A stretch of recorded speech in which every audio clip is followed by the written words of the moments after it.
What's up everyone, it's Chastin J. Miles here, and I'm here with a video that's going to tell you how you can boost your credit super quick. I did these things that I'm going to talk about in this video, and my credit score went up over 101 points in just 30 days. So stay tuned.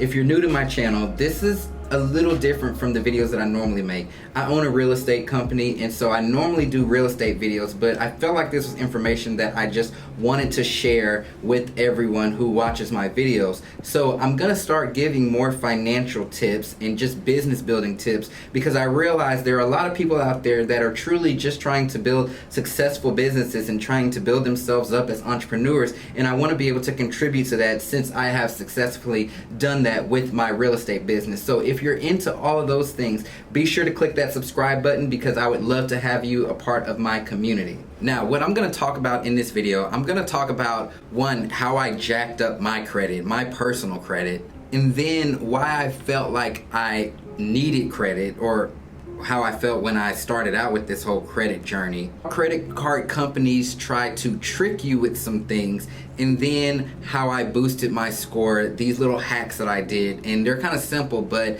they're not what everybody talks about. So me personally, I didn't really grow up learning about credit. Like, it wasn't really talked about in my house. I can't say that my parents had great credit, so that education just wasn't there. Even when I got into school and got into college, there wasn't really formal financial education on how you can manage credit, what to do with credit. I promise y'all, I didn't know anything about credit until it got to the point where I actually needed it. Matter of fact, back in college, I was getting credit cards because that's what my friends were doing, and I was in that mentality that it was just free money, and we were just getting credit cards, balling out, buying all kinds of stuff, which isn't the mentality that you should have with this, but I'm just being transparent. That was my mindset. It wasn't until I finally got into the business world and I was needing to make decisions for myself, and I was needing leverage. And the best way that I can put this is how my banker put it to me some time ago. She said, again, I'm in real estate, so this is a real estate related example, but she said, imagine sitting at a table and you were speaking with some developers and they wanted you to market their development that was coming up. This was going to be a $1 billion development, multi-million dollar, whatever the price point, but imagine that you were at that table and given the opportunity to market that. Now, you weren't the only agent who was given that opportunity, so there was another agent there, and it was between you two. Since this was a very, very, very high price listing, it was going to cost a lot of money to market. It was going to take a lot of time, but you're going to need a lot of resources.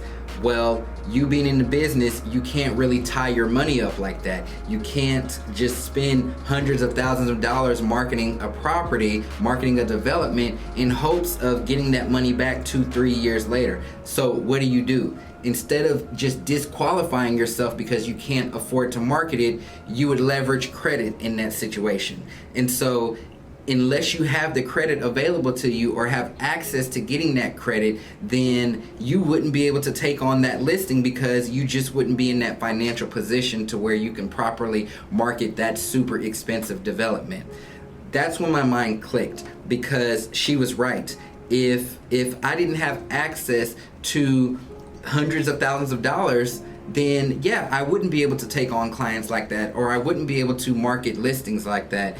And it was at that moment that I really knew, okay, I got to get more serious about this credit thing, because it could make or break me getting potential new business and $1 million commissions because I can't perform. Alongside that, as I was growing my company, and this is me speaking for today, since I've done a lot of great things to my credit and since I've worked really hard on it, this is me speaking for today. When it's come down to me needing commercial leases, when it's come down to me getting contracts with certain vendors, when it's come down to me just growing my company, everybody checks credit for everything nowadays, and I can't just simply rely on the business credit because everybody even wants to look at personal credit. So I have to make sure that I am as strong as can be in that area, and that's why I decided to really go down this journey and take it seriously. I mean, it was truly part of my business plan at that point.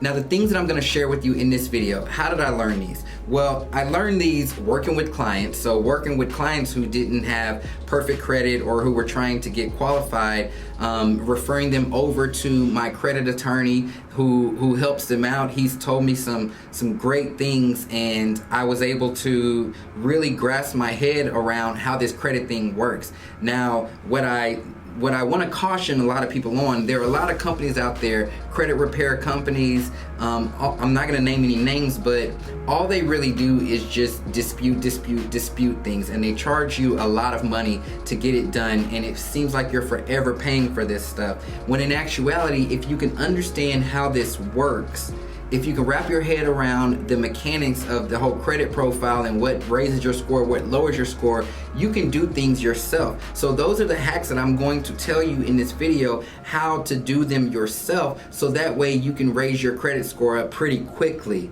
The first hack that I found, I was reading a lot of information on utilization. So utilization basically means how much of the money that you're spending on your credit card compared to how much of the limit that you have. So if you have a $1,000 limit and you spend $500 of it, then your utilization is 50%. I was reading in a lot of places just through the years, and everybody seems like they were saying, okay, you want to pay them down less than 35%, which is true. But I found that the magic number for utilization is less than 10%. And even more magical with this utilization is 8%. Once I paid everything down less than 8%, the scores shot up. They shot up when I did do 10%, but once I hit that 8% mark, the scores really took a climb. And so pay off all of your credit cards every month to less than 8%. If you can go even lower than that, even better. But that sweet spot is between 6 and 8%. And if you can get them there, you're gonna notice significant increases. The next thing that you wanna notice and you wanna really be mindful of are your due dates. Now, due dates and statement dates are two different things. And I'm going to tell you what I found out about these, because I was thinking as long as I pay by my due date, then that'll be good. Well, that's good for your credit card company because you're paying as agreed, okay? But when it comes to your actual credit report, they report to your credit card. They report to your credit report. So Equifax, TransUnion, Experian, they report on the statement date. So if your statement date is one day and your due date is another day, then that statement date, whatever your balance is on that statement date, that's what's going to get reported. So what I have found with this is that credit card companies do not have the statement date and the due date as the same day.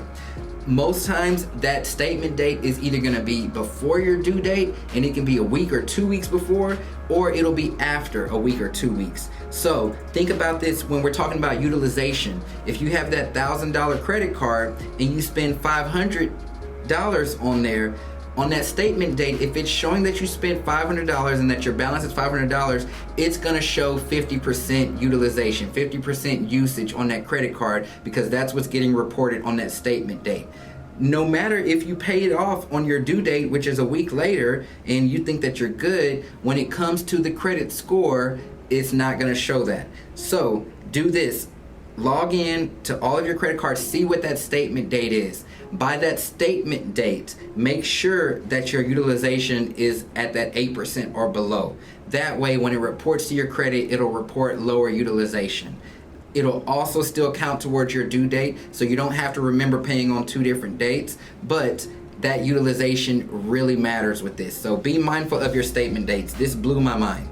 The next thing is inquiries. Now, in order to get new credit cards, most times you're going to get a hard inquiry on your credit, and the inquiries can lower your score. They can take your score down a few points.